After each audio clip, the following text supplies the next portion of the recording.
going on, everybody? It's Glenn for the latest news, and if you're new here, make sure you like, share, comment, subscribe.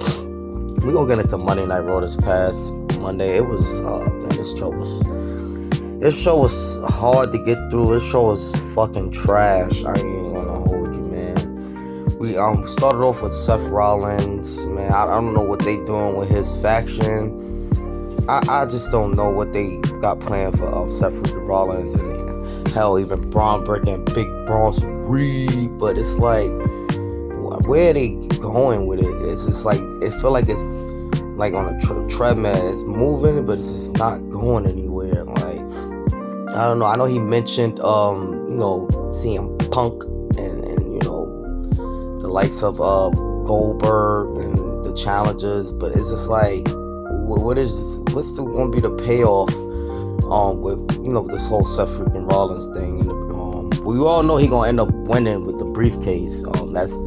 That's usually like a 80% chance of winning. So it's just all on who he's gonna like cash in on. That's the question. I guess that's the story, is who Seth Rollins gonna end up cashing the briefcase on when the time is right, or whatever the case may be. So that's how that started off. And then Braun Breaker had a match with Penta, which I was confused with that too, because where Penta fit in all of this, you know what I'm saying? I mean, I ain't gonna front. Braun Breaker caught him with a good ass spear, though. Like, my jaw dropped. Like, god damn. Even a lady in the crowd, her jaw dropped too. The black lady in the crowd. Y'all watch the replay back, y'all can see, like, as soon as he called him, she was like, oh, like her jaw dropped just like mine did. So that was a good spot. But besides that, what they got planned for Penta? A lot of people want to know, because it's like he's stuck in dead man zone. And then where the hell is his brother Ray Phoenix been at? He haven't been on TV in a while either. Ray Phoenix been, I don't know if he's hurt. I ain't hearing nothing about that. You know what I'm saying? But I know they supposed to, supposedly get the Lucha Brothers back together. Penta and Ray Phoenix. They all real life brothers. So I'm hearing, in the tag team division, oh my goodness, that shit is dumb trash. Like, that shit could definitely use a spark. I ain't gonna lie. So I'm hearing that they may get the Lucha Brothers back together. How they gonna pull that off? I don't know. Maybe with the whole shake-up draft brand split or whatever. But is it really a split show? Because motherfuckers be from Raw and be on SmackDown, and motherfuckers from SmackDown be on Raw. Like, I don't know. So, but supposedly, maybe it happened during the shakeup of the draft or whatever.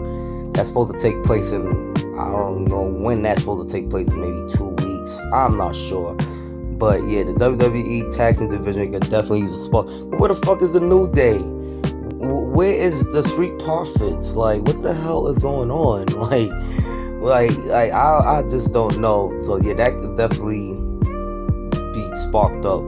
But Raw, like I said, it wasn't even much to highlight here, but a bunch of predictability, predictable shit happening. Like, as far as Jade Cargill versus Roxanne Perez, decent match, couple of botches, but we're not gonna take that away from the women. That's normally what happened in those type of matches. But predictable, Jade Cargill came on top. She will be facing Asuka in Saudi Arabia, which we're gonna get a little into that as well. Goldberg cut a great promo when he seems believable for the match against Gunther and Sabi. But I don't know how I feel about that, man. I just, Goldberg's 58 years old, and I'm a huge Goldberg fan, man. I ain't gonna lie. I'm a huge Goldberg fan. Like, I'm not gonna lie, but it's just, I don't know how that's gonna play out. I just don't. I don't know how to. I'm having mixed emotions about that. But nonetheless, good promo from Goldberg, and good promo from Gunther. I know it's not a lot, many Gunther fans out there, but Gunther's, he's doing the best that he could, as the guy that he is, the champion that he is. So you got to give him credit too. He cut a good promo on Monday Night Raw. Not gonna take that away from him. We had Becky Lynch versus Bayley. Who the fuck excuse me, but who really cared about that match? And like, who really cared? Like, nobody cared about that shit, man. Like, I don't know, Raw was just dumb trash this week. Like, I almost didn't want to do this goddamn review. It was so goddamn trash. And then you had Rhea Ripley and Raquel. They had a good run in. Rhea Ripley got slammed through the table by Raquel Rodriguez, whatever. But besides that, who cared about that? Like, what's gonna be the payoff for that? Nobody cares about that, man. You can't sit there and tell me that y'all gave a fuck about that shit, man. You can't fool me into believing that. But like I said, Raw was, like I said, I almost started to not do a review on this shit because I had to look back at the highlights twice to make sure I was seeing the trash that I was seeing. And I'm like, yeah, this shit was dumb trash. That's why I fell asleep on the shit like twice when I was trying to watch this shit, man.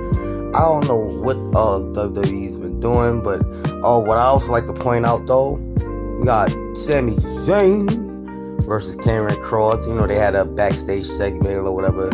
Sami Zayn just pretty much snuffed up Karrion Kross, and Karrion Kross said, yeah, got him. Yeah, we got your ass. We got the match. We got you right where we want you. So Karrion Kross, he got his match against Sami Zayn at Saudi Arabia at Night of Champions. And speaking of the term pay-per-view of Night of Champions, it's called Night of Champions, right? But it's only 2 titles, I think, being defended at a pay-per-view called Night of Champions. Like, what kind of shit is that?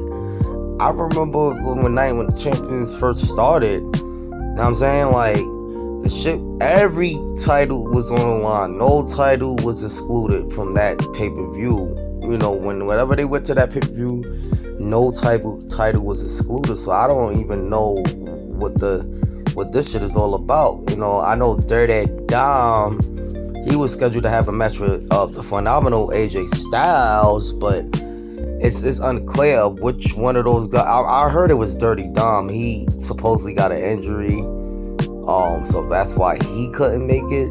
But it could be that neither one of the guys just didn't want to take that risk to go into Saudi Arabia, and especially with what's been going on in the world, with y'all boy.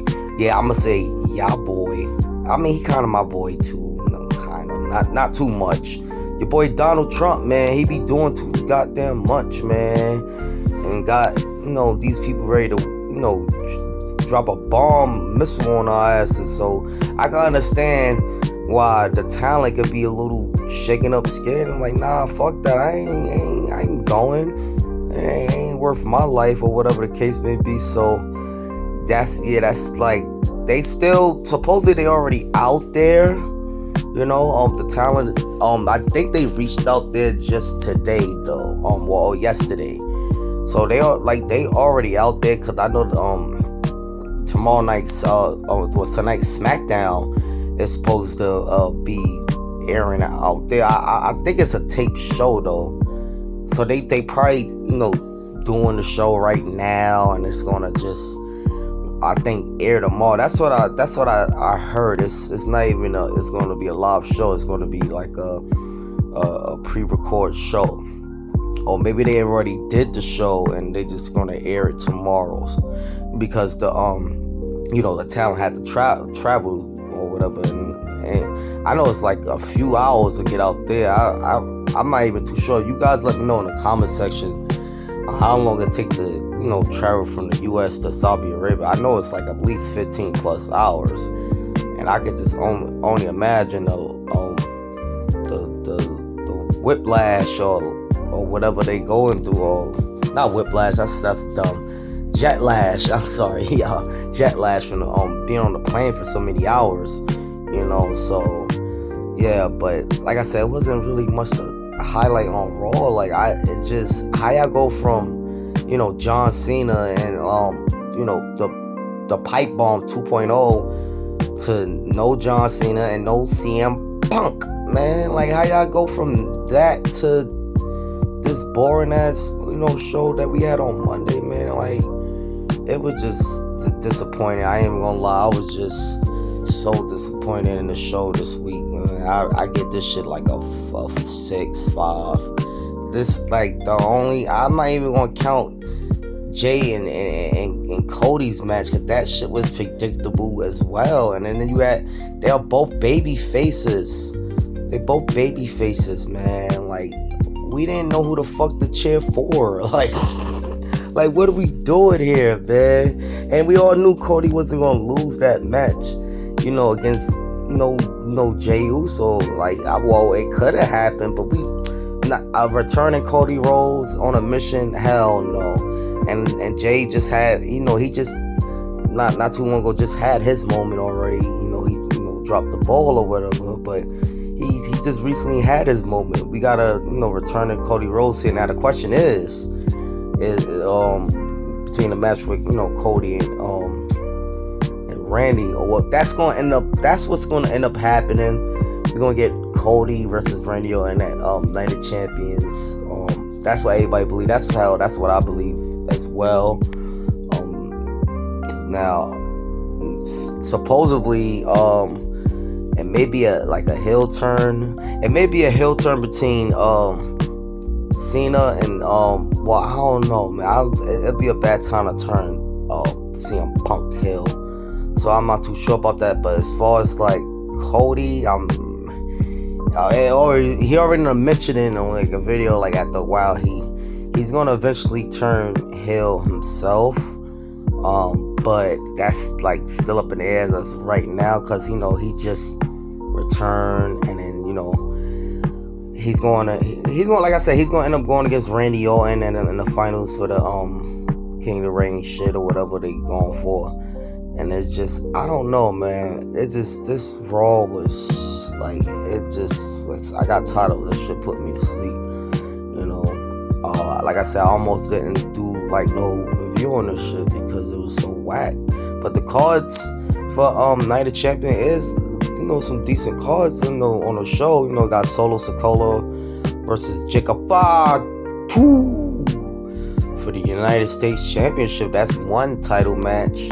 And I forgot what the other title match was going to be, but there's only 2 title matches on that show, But like I said, a lot of people is like skeptical about WWE going to Sabi, but like I said, I think they already out there. They safe, Sabi really fucks with WWE, so I don't think they will put them in harm's way. And I know like the security level for WWE and whoever they know out there, I think they know like the president or somebody, the higher, they know the higher ups out there, the higher chief out there in Saudi Arabia. So I believe those guys, them guys gonna make sure that the talent and the fans, of course, is safe, because they really fuck with WWE. That's one thing I can honestly say. They may not fuck with America like that for whatever reasons, but they fuck with WWE. They fuck with they wrestling, man. I ain't gonna lie. That Saudi crowd, and they the best crowd, one of the best crowds in the world, in my opinion. They know how to cheer on on wrestlers and stuff like that. The crowd is insane out there. I'm not even gonna lie. The crowd is really insane in Saudi Arabia, like I said. So I mean, I'm not surprised that WWE took that risk. When I know they went out there for the bag too, but that's a whole nother different story. I can't say I don't blame them, but yeah, what's going on right now is I gotta understand why most of the talent is not taking that trip to Saudi, because yeah, it's getting uglier than a masterpiece sneaker out there right now in the world, man. I'm not even gonna lie, but yeah, you guys let me know what y'all thought about Monday Night Raw. I thought it was trash. I think Night of Champions is gonna make up for it though. Maybe SmackDown too, maybe. You guys let me know what y'all think. Like, share, comment, subscribe.